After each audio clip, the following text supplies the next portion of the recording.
Hi, this is Chris Carpenter from Crash The Crapenters. Just want to talk about our new EP, Species Du Faeces, that is out now on all of the traditional streaming services worldwide. Fantastic. Chris, thanks for joining us today. And that was a sensational intro. Oh, that's much better. Thanks, mate. I'm glad you cut me off. I'd have kept going.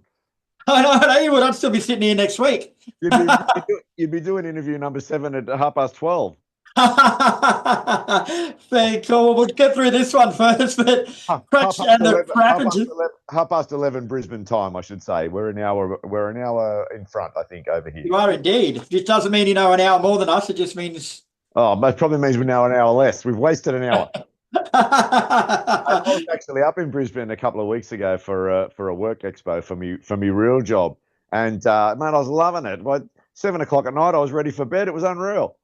Yeah, I know. I'm the exact opposite. When I get down south, it's like looking out there at 8 o'clock, and it's like, what's the sun still doing out? Yeah, I'm going to be awake till 2 a.m. Exactly. So as you say, brother, Crash and the Crapenters released your new EP, Species Deceases, back on March 7th. So it's had a couple of weeks to digest. How's the early reception been? Mate, we're really, really happy with the way that it's been received. Both, streaming wise, which is a gauge, not the total gauge, but it's been really well received. We've got a lot of people listening to it. It's been playlisted on a number of playlists, but also in the reviews and stuff that it's been getting. The variety in the EP. I mean, over 4 tracks. It's hard to imagine that you can display all that much variety, but we've tried to. And that's something that's being noted, and it's something that's being appreciated, which is really, really gratifying for us. Yeah, cool. Now, the title is actually a reference to the 1985 Midnight Oil EP, Species Deceases, but I can't figure out if you're honouring it or taking the piss.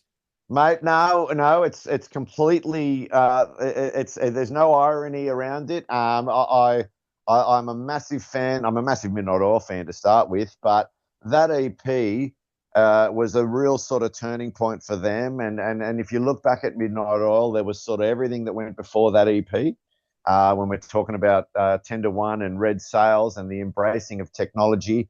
And then there was everything that came after with Diesel and Dust and Blue Sky Mining and everything that they went on to do after that. And we honestly feel at this point in time, creatively for us, it's a turning point for us as well, and we're really looking to make what we do next. Working title for our next album that is in pre-production at the moment is Surpass, and we'd like to think that we're going to be able to surpass everything that we've done before with what we do, which is, when you look back at Midnight Oil's career, they pretty much were able to do that and achieve their greatest creativity and their greatest successes. After having used Species Deceases as that sort of bridging that gap between red sails and diesel and dust. So now, and I mean, the world, the state that the world is in, it's a little bit of a humorous play on words about trying to rise above the inherent shitness of people in this day and age of social media and global politics and all of that type of thing, mate. No, so while we're drawing parallels to Midnight Oil, then, bro, as the lead singer, are you going to emulate him and shave your head? No, mate, I've done that. Been there, done that. I'm the opposite. My hair's getting longer as I go further along. Yeah. So, although I would have to say, and if anybody who has come to a show of ours would probably attest, the energy. I grew up probably as you did, Chris, watching Oils on the Water. And the air of menace that Midnight Oil had around that time is something that I do try to emulate somewhat and provide for the punters. So yeah, I'm not going to shave the head anytime soon, mate. My hairline's too hot. I shave my head. Naturally. I basically look like I'm bald. So yeah, I'm not going to be shaving the head, but I do like to think that when it comes to performance-wise, particularly in the live setting, Peter Garrett is definitely an influence. No, so we'll get on to the actual songs on the EP soon, but you just raised an interesting point, bro. Like, you guys are a very humorous, tongue-in-cheek band from what I can see. with your lyrics and the way you do everything. But the world's becoming increasingly more sanitized, bro, where you got to be careful you don't offend someone for putting your sock on the wrong foot. Like, how Yeah, do you guys go with that? Like, are you conscious of that when you're writing now, or is it you? mate, we're really not. But in saying that, I think that we've got an air of sensitivity around us in that we're not going to go out of. We're going to say what we want to say, and we're not going to be sanitized. But a lot of our stuff is it's about messages of uplift, and really it's about universal uplift, and it doesn't apply to any particular category or gender or race or we're really we're not we have the sensitivity and we like to think that anything that we're saying it will be just as applicable to everybody and anybody, like and one of the things with punk rock is how inclusive it's always been, whether it be gender related or all girl groups or especially for a guy like me who's the Clash are a massive influence, and Midnight Oil as well, appealing to uh, an audience of all races and colors and creeds, mate. It's getting tougher and tougher though. Like I know personally, like when I'm putting memes up for the heavy page, I've got a new attitude now. Like if I think should I or shouldn't I, the answer is no, I shouldn't. You probably Because should. yeah, And that's not you're not being censored in any way. It's just about being able to, and it's probably something that if there's a positive to some of the change that has happened over the last 10 or 15 years is that people are a little bit more sensitive to stuff that may offend people. And rather than just being offensive and oh, well, what happened to free speech? How about not, how about being mindful of the way that you talk and the way and the messages that you convey and being mindful of the fact that they may be insensitive to some people and not saying them. I think if a lot of people use that, free speech, I'll say what I want as an excuse, as a platform to be imbeciles. And we may inadvertently come across as imbeciles at times, but it's certainly not with not with any intention. And certainly, we're not out to offend anybody. We want to appeal and get across to everybody because that inclusiveness is such an important part and always has been of punk rock.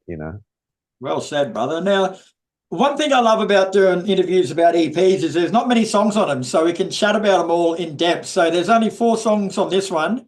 So I want to run through them one at a time and just tell us a bit more about them from a musical point of view and what you're trying to go with them. So we'll start with All Geared Up. All Geared Up is a little. It's almost a little bit of we're throwing people a dummy in that it's a pretty straight ahead punk rock, chanty sort of sing along chorus. But I talked about if you look at our Instagram bio and everything is about the social these days. We talk about the fact that we play punk rock, reggae, ska with wanky literary pretensions. And if I had to describe All Geared Up, it's like a little short story in 4 acts about my experiences personally when I was younger with drugs and alcohol, but also about the nose beer culture that exists in Australia of Friday night it's party time, you got your bags in your pocket and don't worry about tomorrow because it's just some other time. And act 2 is the Saturday when you've given too much of your gear away, but it's all right, I can get on with a guy into Sunday where you're not having any fun at all and you should go home, but you don't want to because you know that eventually when you do sleep, you've been awake for 2 or 3 days, you're going to wake up, and Act 4 is dealing with the aftermath and the come down of those type of experiences. Yeah, and it segues into track 2, which is Depression, Smells Like Middle-Aged Spirit, which is, it's once again, a lot of my lyrics and most of my lyrics are autobiographical, and it talks about the place that I found myself in about 10 years ago, where And I always felt like it was the aftermath of all of those years of really engaging in this self-destructive behavior that was just par for the course for myself and most of the people that I knew, and where I found myself at mentally from having just been living that way for all of that time, and the reason why I threw in the middle age, it smells like middle age spirit, musically, it is reminiscent of slightly, smells like teenage spirit.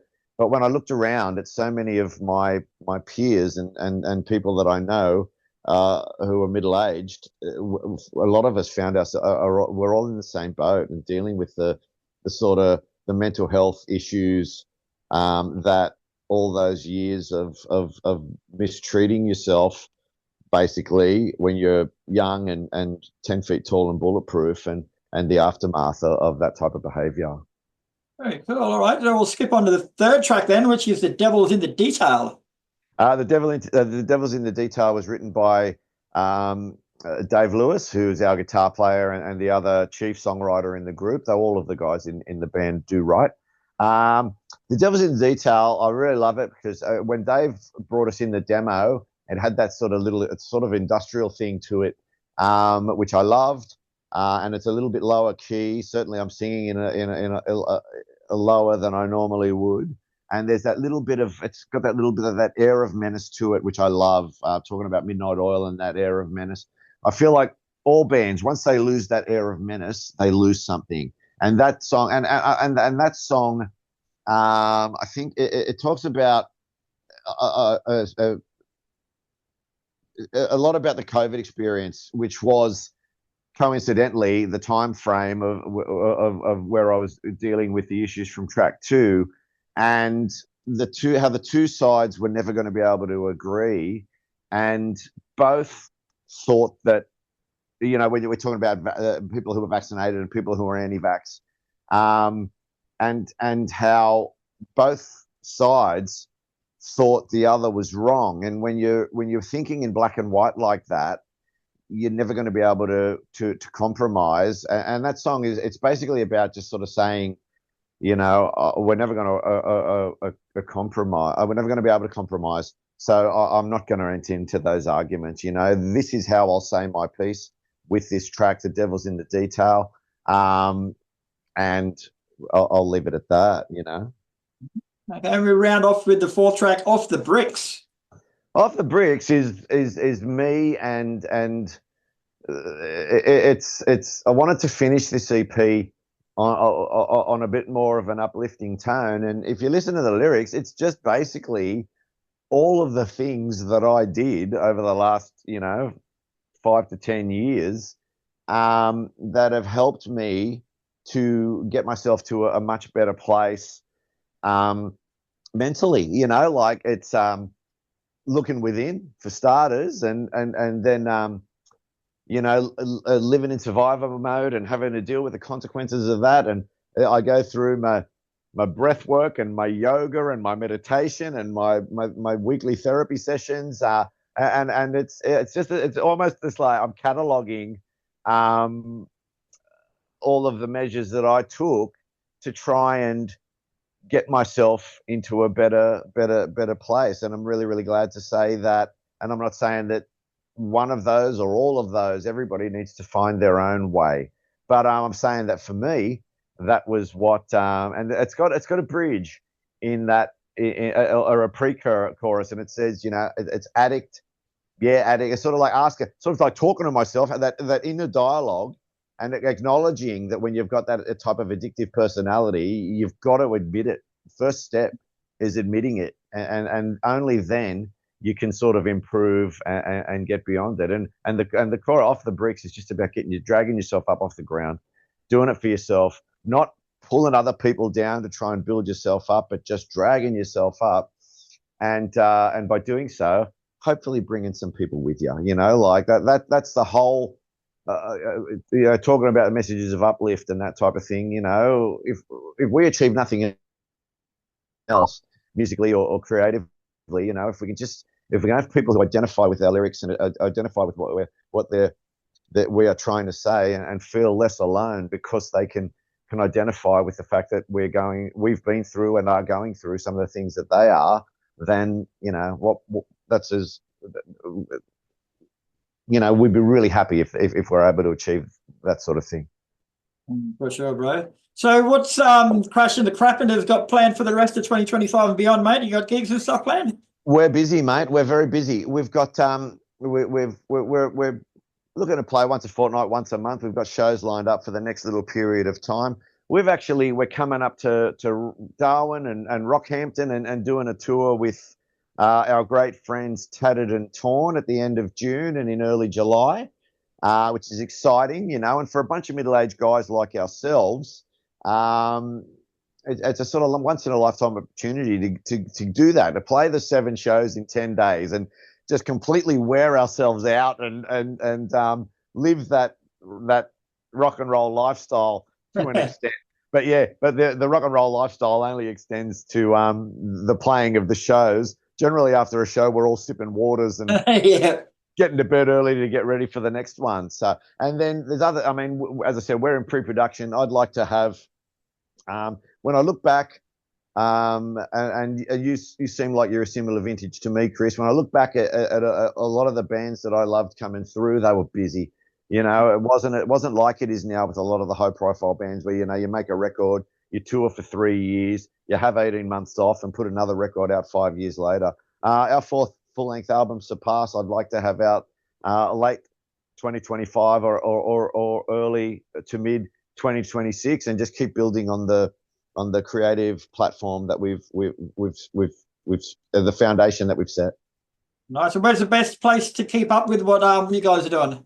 Mate, we got the Facebook page, but our Instagram page is where we're most active.